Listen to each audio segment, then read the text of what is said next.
If you want to get under the skin of any photographer, start talking about light quality and how one product produces better lighting than another. Today, I'm going to try to put an end to one of the most debated topics I've ever looked into. Does an exposed flash tube give you better results than a recessed flash tube when using different light modifiers? Today, we're going to find out.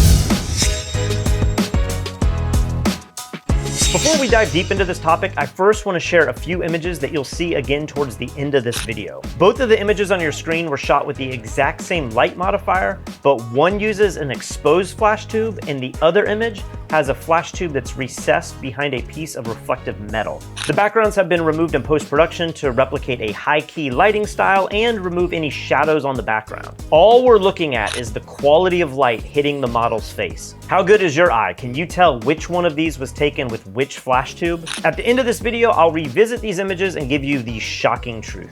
Now, years ago, I first learned how divisive this topic was when I tested the frosted glass dome by Profoto to see if it made any difference in my own photography. If you're interested, you can watch that video here.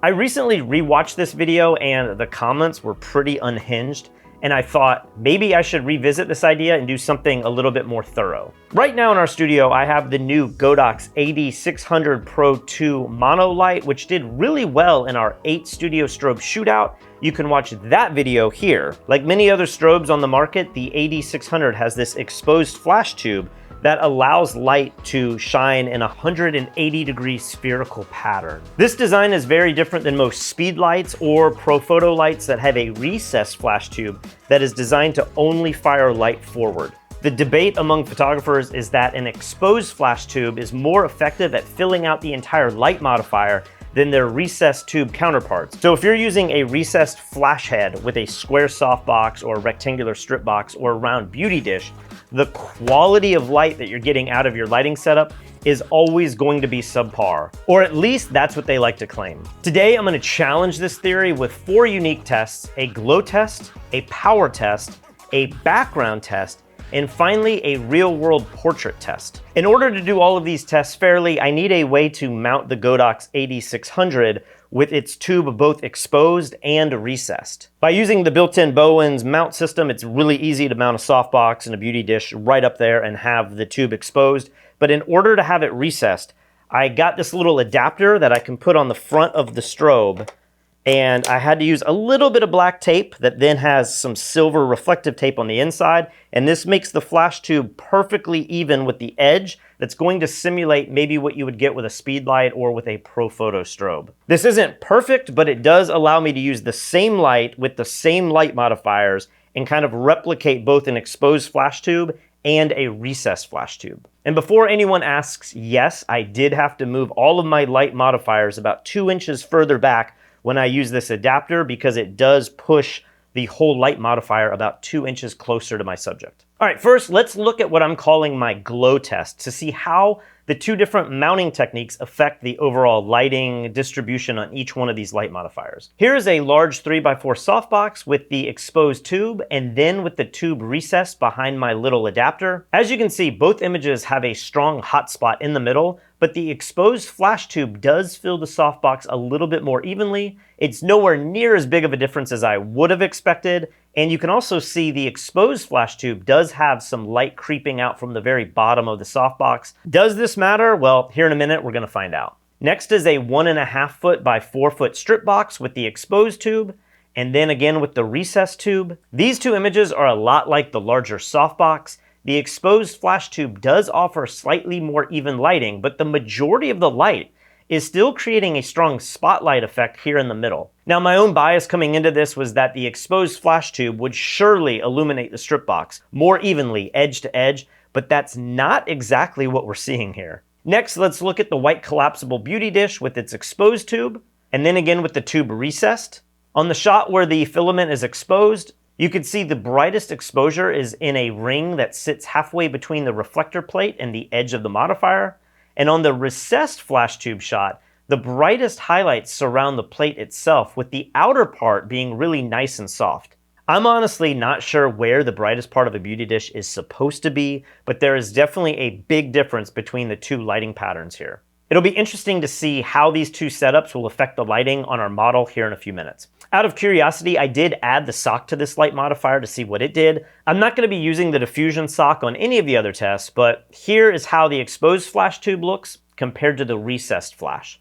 The image with the exposed tube is much more soft, while the image with the recessed tube does have some hot spots near the diffusion plate. Next, I wanted to use the same beauty dish, but at an angle because many beauty photographers actually prefer using it this way. Here it is with the exposed flash tube, and then with the recessed flash tube. We once again have the brightest ring further from the center in the exposed flash tube image, and with the recessed flash tube, the brightest ring is closer to the reflector plate. The harshest light is going to come from the bulb itself that's spilling out past the reflector, and in the non-recessed image, you can definitely see more of the bulb exposed. Again, how will this affect the other lighting tests? Well, we're gonna have to wait to see. Now moving on, here is a more traditional solid round beauty dish with the exposed tube, and then now with the tube recessed a few inches back. Just like with the collapsible beauty dish, we see a huge difference in the lighting pattern. With the exposed tube, we have a much more even lighting overall, with the brightest exposure slowly expanding from the center out. But when the flash tube is recessed, the overall lighting of the dish isn't as even. The hot spot around the diffusion panel ends much more abruptly. With the flash recessed, it almost creates a much larger soft ring with then a smaller, harsher ring closer to the center. Whereas with the exposed tube, we see a much more even transition from center to edge. Finally, here is the same round beauty dish, but at an angle, with the exposed tube, and then with the tube recessed. This view is pretty dramatic. The exposed tube definitely looks more like a softbox with a harsher center, where the recessed light has a small harsh center with just a tiny ring around it. Both of these beauty dishes offer a really unique lighting style because you kind of get two lights in one. You get the hard light that's spilling out past this reflector dish right here, and then depending on how the light is spilling and filling the dish itself, you're getting a second softer fill light that's either going to fill the whole dish or kind of create a secondary ring just outside this area in the middle. So that's the glow test, test number one, and there's no doubt we can clearly see a difference in the lighting patterns when we underexpose the face of the light modifier. Some modifiers, like the two softboxes, created less of a visual effect, while the two different beauty dishes created a much more pronounced effect. But the question still remains, does any of this really matter, and can we see a difference in a real-world test? Before we answer that question, let's move on to test number two, which is the power output test. Now, I'm not going to go into the details of all the different light modifiers because I think I'm going to lose your attention, but basically the overall consensus in my test is that having a recessed flash tube definitely cuts down on the overall power output compared to having an exposed flash. Now, my tests aren't 100% scientific because the adapter that I'm using to mount all of these different light modifiers isn't perfectly reflective, and I might be losing some small amount of light with this setup. But I think the overall results of this test are still valid, even though I'm having to use this adapter. To get the same exposures when using the two different shaped softboxes, I had to turn up the recessed flash 1 2/3 stops higher, and with the beauty dishes, the exposure difference ranged between 2 and 3 full stops, depending on how I angled the dish. That's a huge amount of light that the recessed flash tube is eating up to produce the same light meter reading at the camera. So if you're shooting at wider apertures with an ISO of say 200 to 400, it might not be a big deal. But if you like to shoot at f8 to get the most amount of depth of field and you like your ISO being as low as possible, the exposed flash tube definitely seems to give you more overall power. Okay, moving on to test number 3, the background test. I set up all of these lights firing at the background straight on so I could see the light pattern that they produced. Just like test number 2, I'm not going to go into huge detail here either, but you can clearly see that there is a difference between how the exposed tube and the recessed tube throws light on the background. This is going to vary massively depending on how close your subject is to your background, the angle you place your light at, and if you're using more than one light to expose your scene. You can imagine this will make a much bigger difference in a one light portrait session than it would for a product shot that has rim lights and background lights where the lighting setup is much more complex. So yes, there is a slight visible difference here, but if you're shooting outside or you're not shooting a subject next to your background, having a recessed flash tube or an exposed flash tube may not make a difference at all. All right, now for the moment we've all been waiting for, test number 4. How does this affect a real-world portrait session? For this test, I had my friend Yariana sit in the same spot about 1 foot away from my gray gravity backdrop. I then meticulously changed out each light modifier so that I could have an image with the exposed flash tube and with the recessed flash tube, and I also used a light meter to guarantee that the exposures were the exact same in each shot. Here are the results of those tests. When we look at the softboxes, the only significant difference that I can see is the shadow shape on the background. But it is a really, really minor difference here. If we zoom into Ariana's eyes and skin in these softbox examples, the differences are very, very minimal, at least to my eyes. If you're gonna edit your images or send them to a retoucher anyway, I cannot fathom how the placement of your flash tube would make any difference whatsoever after comparing these images side by side. If we move over to the strip box example, maybe there's a 3% difference here, but this is not what I expected at all, and this is pretty wild to me. Now, the light modifier that most photographers say that this matters with the most is by far the beauty dish. So let's take a look at images shot with both the collapsible beauty dish and the rigid round beauty dish. These are the two photos with the collapsible beauty dish pointed straight at the model. I cannot see a difference at all in the highlights, the hair shadow, the eyelash shadow, or even the shadows under the chin and nose. Once again, the only difference that I can see is the shadow on the background. The recessed bulb seems to project the shadow of the diffusion panel on the background, and you can see the shape of it here. But in terms of the light actually illuminating Ariana's skin, the highlights and shadow densities all look identical to me.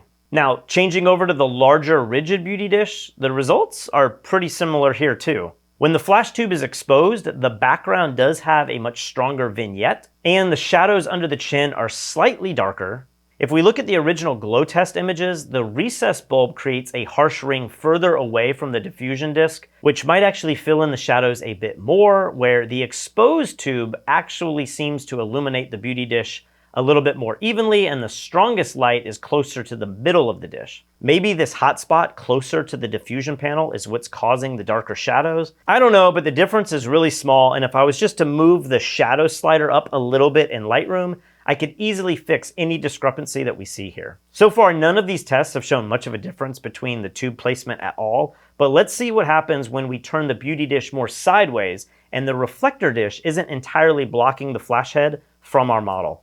When I zoom into Ariana's face 300% and start looking at the shadows and highlights, once again, I don't think I can tell a difference at all here. The specular highlights on her skin fall in the exact same place. The shadow density around her hair is almost exactly the same. There is a pretty significant amount of fill occurring in the shadows cast by her nose and her chin on the exposed tube image, and I can also see this on the shadows cast by the strands of hair on her neck. This is pretty significant, and I have to say I do prefer the image with the exposed flash tube over the image with the recessed flash tube in this specific example. However, keep in mind, this is the first comparison where any major difference has been evident at all, and it only shows up when you're using a beauty dish that's turned sideways, and I would bet most photographers watching this video aren't actually using their beauty dish in this way, but maybe we should be. Now, after doing this test, there is one little point that I want to make here, and that is over the years of my professional career, I've been able to work with professional photographers at the highest level. I've met thousands of photographers at different trade shows, and I've been fortunate to be able to tour the actual headquarters of many of these flash companies. And one thing that's been common with all of these industry people is they all like to tell me how big of a difference that I will see in the images taken with an exposed flash tube, in the shadows and the skin, and the difference is night and day. This is a very common thing that I hear all the time. I'm sure I'm going to continue to hear this in the comments below, but I'm not 100% convinced that the differences between using an exposed flash tube or a recessed flash tube in real world situations is significantly altering your lighting at all. For any photographer, it is far more important to place your light at the correct distance from your model, at the correct angle, and use the correct overall light modifier than it is having an exposed or recessed flash tube. Now, before I wrap up this video, let's go back to those first images that I told you to identify.